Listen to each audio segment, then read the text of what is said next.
Hai semua, hari ni kita cakap tentang depression ataupun kemurungan. Tahukah korang bahawa kemurungan boleh spikekan gula dalam darah walaupun korang exercise dan makan benda yang sama setiap hari? Ni saya nak bagi tahu.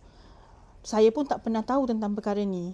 Tapi bila saya sendiri mengalami masalah kemurungan, saya boleh rasakan badan saya berubah, mudah penat, tidur tak menentu dan juga badan rasa mula menunjukkan tanda-tanda pradiabetes. Jom kita bongkar apa kaitannya depression dan diabetes. 4 perkara yang menunjukkan kaitan antara diabetes dan depression. Salah satunya adalah hormon kortisol. Apabila anda berada di dalam keadaan depres ataupun kemurungan, badan anda akan melepaskan hormon stres iaitu hormon kortisol. Hormon kortisol ni sekiranya dia berada dalam keadaan tinggi dan kronik dalam badan, dia akan mengakibatkan gula dalam darah meningkat. Itu satu. Dan dia akan mengurangkan sensitiviti insulin. Selain daripada itu juga, dia akan menyukarkan sel untuk mengambil gula dalam badan. Nombor 2 adalah inflammation ataupun keradangan. Untuk pengetahuan semua, depression akan mencetuskan keradangan sistemik ataupun systemic inflammation.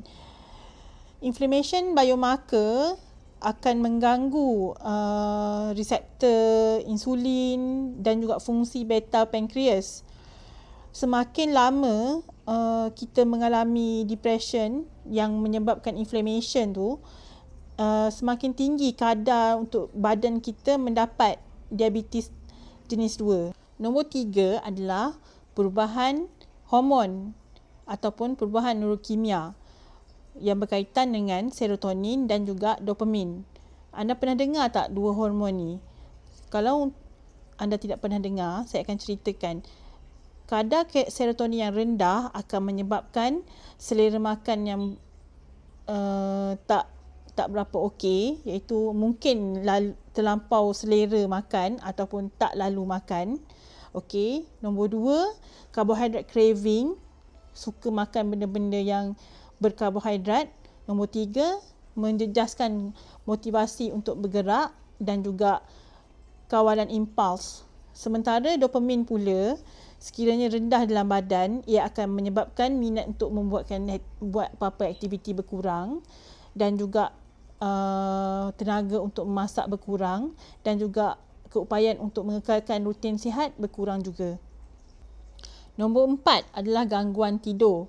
Depression akan menyebabkan insomnia, tidur yang tidak berkualiti kerana kadang-kadang anda akan bangun sekejap-sekejap pada waktu malam ataupun anda akan maybe juga terlebih tidur.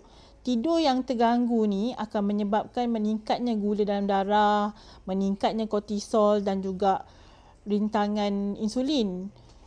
Satu malam sekiranya anda tidak tidur dengan berkualiti, akan meningkatkan paras gula dalam darah pada pagi harinya ataupun fasting blood sugar seakan-akan pradiabetik.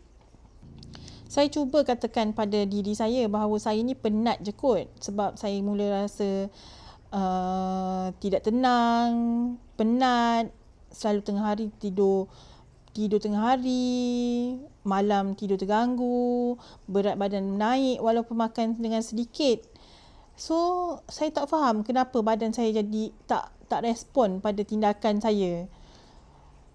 Sehinggalah saya pergi cek darah dan doktor mengatakan saya ada diabetes.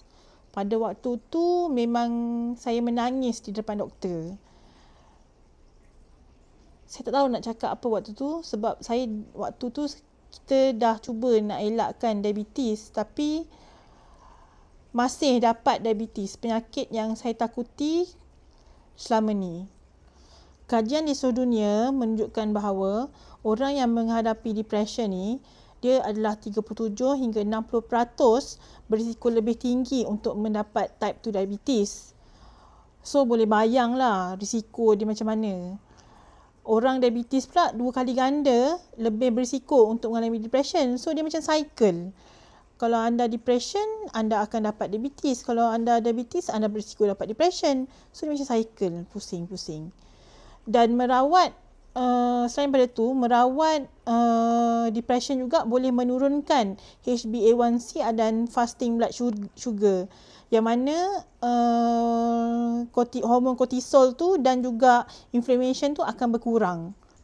So, jadi dekat sini saya nak berkongsi 5 perkara yang saya buat untuk saya manage saya punya depression dan juga diabetes. Saya bukan nak bagi khidmat nasihat perubatan ke, tak ada. Saya cuma nak share apa yang saya buat. Pertama sekali adalah kita kurangkan inflammation tu, keradangan. Cara dia adalah kurangkan makanan berproses, banyakkan makan makanan yang tinggi minyak ikan contohnya, DHA untuk mengurangkan keradangan tu, kurangkan minuman manis, banyakkan minum air dan juga lebihkan sayur hijau. Tak sempurna tapi yang penting adalah konsisten. Jadi nombor 2 adalah menurunkan kadar kortisol. Caranya adalah bermeditasi, buat deep breathing setiap hari, exercise ringan dan paling penting belajar katakan tidak pada perkara yang anda tak ingin buat. Perkara yang ketiga adalah memperbaiki tidur.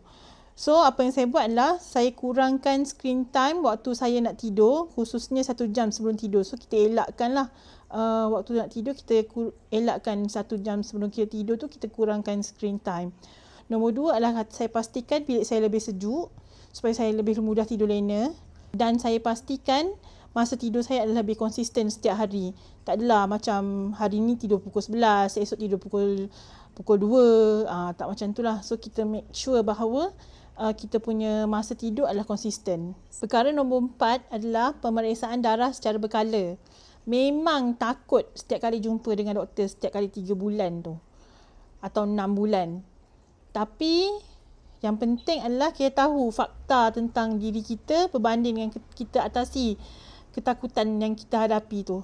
Yang tu adalah perkara paling penting. Perkara nombor 5 adalah terapi dan sokongan emosi. Kita pastikan bahawa kita dikelilingi golongan yang support kita punya mental health, dan juga jangan ponteng untuk pergi lawatan doktor psikiatri. Tu paling penting.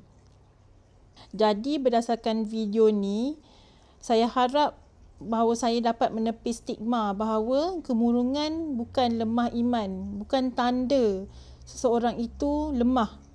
Dan diabetes bukan juga semata-mata tentang pemakanan.